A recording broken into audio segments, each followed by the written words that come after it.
That's the crazy thing though, is like I'm doing music for God and it's Christian rap and it's Christian artists I'm connecting with, and I wasn't following God's will necessarily. Hey, Sparrow, you got a hit right there. Welcome back. Um, I think the timing is right. It's about fitting for me too, because my story and like where I'm at is not just like I went up for an altar call, I got prayed for, and then my purpose just kind of fell upon me.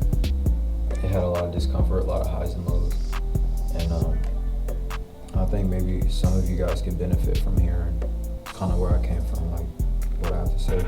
Who is Sparrow, right?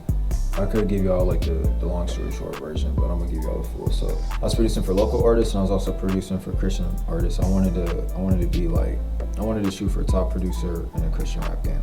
I was starting to taste some success in that. I felt like I was on top of the world because at the time I had then produced for Zay Hill, and then I just had a song drop with Dion. That's when Blessings came out, and I was so geeked. I'm like, bro, and I was super hyped. I just remember shortly after, like, trying to sell beats, like, I couldn't, like, for whatever, I could not sell beats for the life of me. It didn't matter who the artist was, how many beats I was trying to sell, how much the beats were selling for. Like, I'm trying to flip, like, these were some fire packs. Some of the beats I ended up using, like, I couldn't sell them for nothing, bro. Nobody was buying them. Like, I'm telling, like, probably the best beats I made at the time, and I'm selling them for dummy. I'm like, bro, and the deal just wouldn't fall through.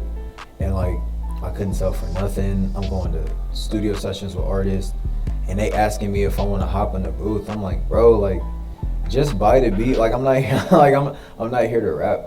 There's a concert that I've been a part of for a while now. It's kind of like a little tour. It's a movement called hvhi. I'm gonna drop the documentary on that here soon. I went to the very first hvhi, and like, I couldn't enjoy the music because I hear the Holy Spirit telling me that should be me up on the stage.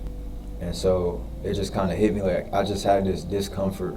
Something didn't sit right with me to not tap into, to maybe being an artist is for me. Like I said, I will go to studio sessions and I'm just trying to sell beats, bro.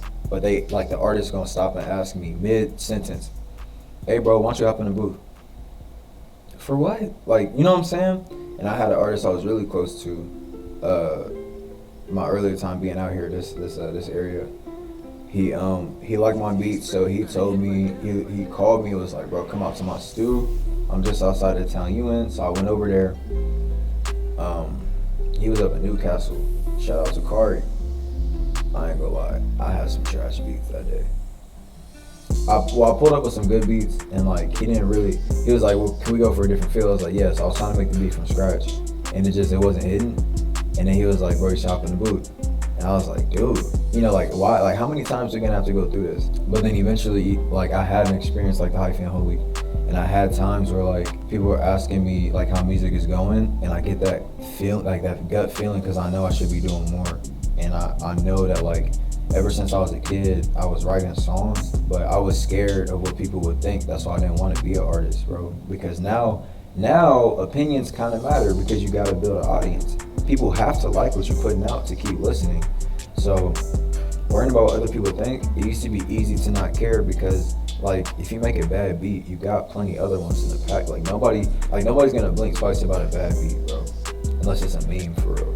But if you got a bad song and you asking people how you doing and they honest with you, that might haunt you at night.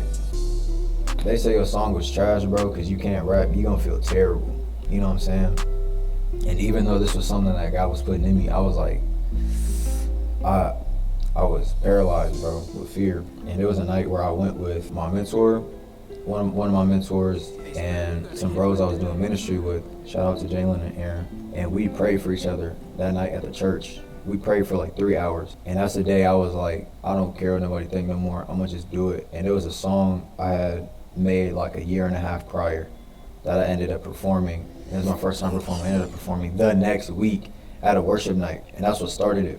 And so I just remember, because, like, I needed a name, bro. I needed a name. And I was praying. I was like, God, please don't give me no trash name. Thinking of names. I was starting to think of names, because obviously I couldn't shake the feeling anymore. I'm like, okay, obviously I got to step into this whether I want to or not. I should. Walking in purpose, bro, it's not about how you feel.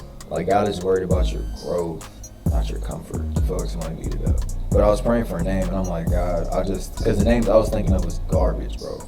Like, I'm not even gonna put out the name. Like, I didn't, like, even as a producer, I switched names a few times. I was like, God, I need something killer. You know, so fast forward, I was at a time when I was really struggling, bro. Like, emotionally, financially, like, I thought they was joking about, like, being a broke college kid until, like, you know, they feel like it's not enough time in the day because you go into all your classes, but you want to make sure you retaining the info, so you go back over the stuff. But then you get home from work. Also, you work after class, get home from work, and then it's like I also need time for myself. I don't want to take that because I'm trying to work. I feel like if I'm not doing stuff musically and then somebody's getting ahead of me somewhere, that's what my mindset used to be. And so I'm just doing all this, and just like the job I had at the time it wasn't paying very much, but it was something. It was better than nothing, you know. And I was listening to Gyra by Maverick City in my car, and I literally fell apart to the song.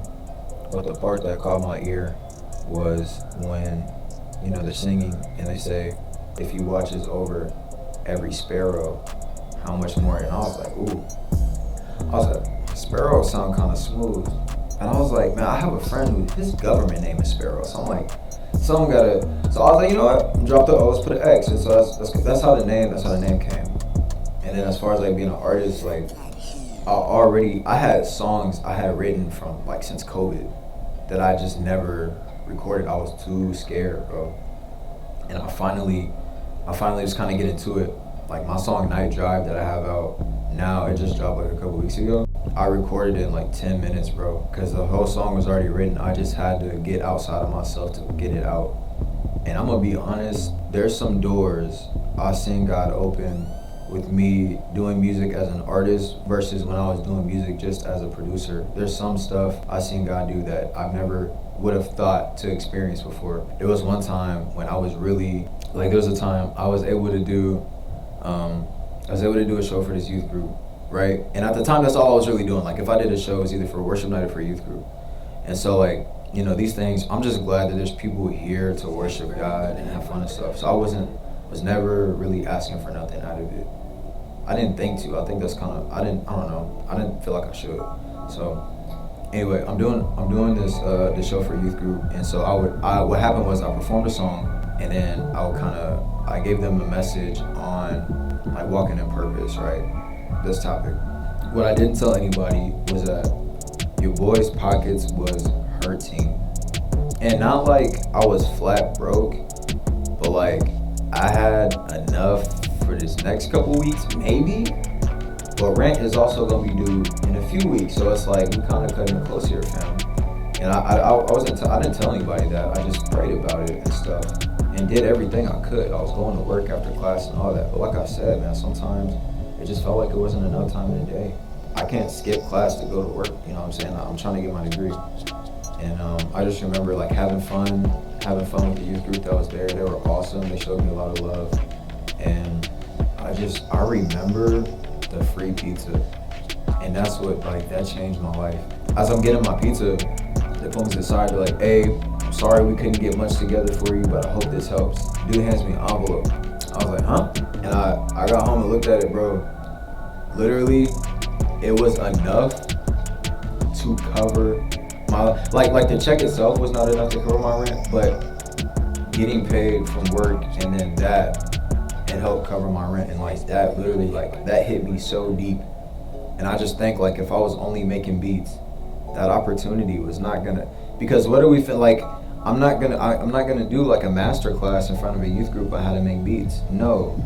But I was able to make songs with life experiences I've had, and then putting that on a track so other people can enjoy it. Some of them already knew the songs before I got there, which blew my mind. And so being able to tell them the story behind the lyrics I wrote as an artist, not as a producer, as an artist, nothing wrong with being a producer, but for me, as an artist, it was pivotal. And God was able to use that. God was able, it was another open door, and I got a better one for you. There was an event that my friend's fraternity was throwing, called Alpha Apollo, and I entered in as a contestant. I made it to the second round. There's 3 rounds, right? I made it to the second round. I lost the second round, Cause shout out JV, she was singing. Boy, she could sing. I wasn't finna compete with that. I ain't hit no notes. But I was at Alpha Apollo and I did my song Party With Me. And it was the craziest thing ever because like the auditorium at this school, Ball State's auditorium, if you ever been to Pruitt, bro, it's a pretty big, this is the school's main auditorium, so it's got a lot of seats. That joint was standing room only, packed out. And that night, I didn't even notice because I was so worried about remembering my lyrics that I didn't even look at the crowd for real. I looked to see if my parents was there. Okay, mom, dad, check, focus on words, right? It didn't occur to me how many people was really there until literally 2 days later. I was going to get some Chick-fil-A from the atrium, and this car is going down McKinley, Main Street of campus. So picture this. I'm literally maybe in this exact outfit, minding my own business, and there's a car flying, definitely over speed, flying down the street. This girl's hanging out the window, and she's like, "Party with me, woo, party, party." And I'm like, bro, that's my song. Wait, she's out of a window. If they hit a bump, she would have flew out. And I was instantly just humbled. I'm like, bro, that's a song I almost deleted from my notes, but was let me have fun with it anyway. And then now somebody's hanging out their car singing it. Do you see the difference between your plan and God's plan, even just for the little experiences? I ain't even mentioned fast forward a month later, there was a pool party at this apartment complex, and they were singing Party With Me at the pool. It's a pool party, people was deep. They were singing Party With Me at the pool. So it wasn't I went up for altar call and just the purpose just fell into my mind and I knew exactly what to do. No, I knew what I was passionate about and I poured into that and God fine-tuned it, right? A man makes his plans, but the Lord orders his steps. But you gotta be in tune with God to hear where he's trying to guide you, where he's trying to fine-tune you. The only way to tune a guitar is to pull the strings. So for somebody that's looking for the purpose, first of all, are you doing the first thing God told you to do, which is to love your neighbor as yourself? Are you loving people well? Next, have you tried to pour into what you're passionate about? And give yourself some room. Give yourself room for error. Give yourself room for improvement. Give yourself room for adjustment. Definitely adjustment, because there's a lot of people who are passionate about music, but they just ain't got it lyrically, or they can't sing very well, or they're not the best at rapping, but they would probably make a great manager. But they may never discover that if A, they don't have good counsel, good people around them to help kind of pour into them, or B, if they don't have that ear, to hear from God, spending time with him. And I'm gonna be honest, bro, when God is speaking to you on this stuff, a lot of times it'll come how I mentioned. I had that gut feeling. It wasn't a voice came from the sky and was rap. No, I was trying to experiment with this stuff. Some stuff wasn't working out. And just, you gotta notice the signs. It was a big sign that I couldn't get any beats off. Legit. And these are rappers that I was been doing business with. I'm talking about they knew who to hit up, because how do you not get beats that you gave for free use? What? He didn't have to pay for it. All he had to do was press record. But do you see what I'm saying? There's gonna be stuff, some stuff may happen like that to get your attention that, hey, I want to build this for you, but this is not your main avenue. Why do I say that? I make the beats to my own songs. I'm starting to branch out and use some other beats just to kind of keep it fresh. But I don't have to spend money for anything. I don't, because I can do the beats, I do the songwriting, I do the recording, I do the engineering, mixing, mastering. I'm not saying my mixes were always good, but because I spent the time, and I used to have my studio open. Here's another one. I used to have my studio open when I was back home. Excuse me. I had my studio open for people to come in, and I would record them and just charge them for studio time. I thought that was God making a way for me I thought that was just God's provision. He's making a way for me to bring in income so I could pay my rent and stuff. Which in a way it was, but he's also helping me to build the skill to mix and master, so that when it's time to put my own music out, I don't have to wait on other people. I don't have to go outsource for it. Like if God put a song in me at 3 o'clock in the morning, I can go record it and it'll be polished and done. You know what I'm saying? And it's not hinged on somebody else. So that's not a prescription for you to try to figure out everything you have to do in your career field so you can play every position, because a lot of stuff doesn't work like that, you know. But with the ease of access with home studios and being able to make, you know, professional quality stuff with less expensive equipment is becoming more normal. Like music is one of those unique ones you can do that with. But the basic premise is that you should let God adjust and order your steps. But first, you gotta go in that direction. Some of this stuff is motion activated doors, and if you're not spending the time in your prayer closet to get that clarity or confirmation, you can get lost in the process. Like that's where I was. I wasn't spending no time praying besides, Lord, take me higher, Lord, elevate me, Lord, make me better. But when he's trying to tell me like get well rounded, I wasn't hearing it. And where my heart was, I wasn't trying to hear anything besides, okay, son, I'll elevate you. Okay, son, I'm like, why am I expecting God to just conform to my wants and desires when my heart should be lining up with what he wants from me? Like I mentioned, I don't always want to rap. There's times I still don't want to do it, bro. But the volume of impact that has come with me being an artist is way better, so much bigger, so much more. It hits deeper. It's more full, more well-rounded. I'm impacting people on a different level because of how God is able to use me as an artist instead of just being a beat maker. Because it doesn't take any human interaction to be a beat maker besides, hey, do you like this? Okay, yeah, how much?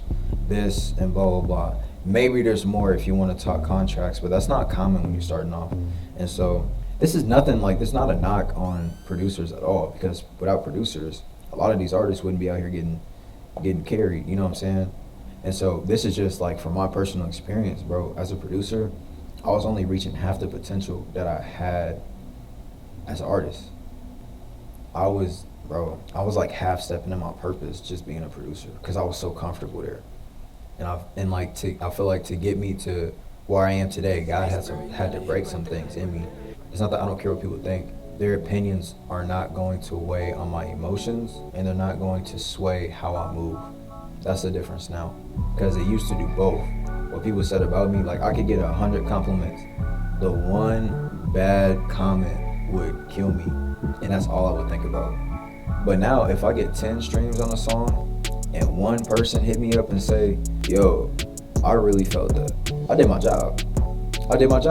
Because I'm being authentic, and somebody was able to either experience God or get closer to him or just relate on a God topic. I did my job. So if 9 people tell me that this song was trash, it was this, that, and the third, and then one person tell me that it resonated with them, I did my job, bro.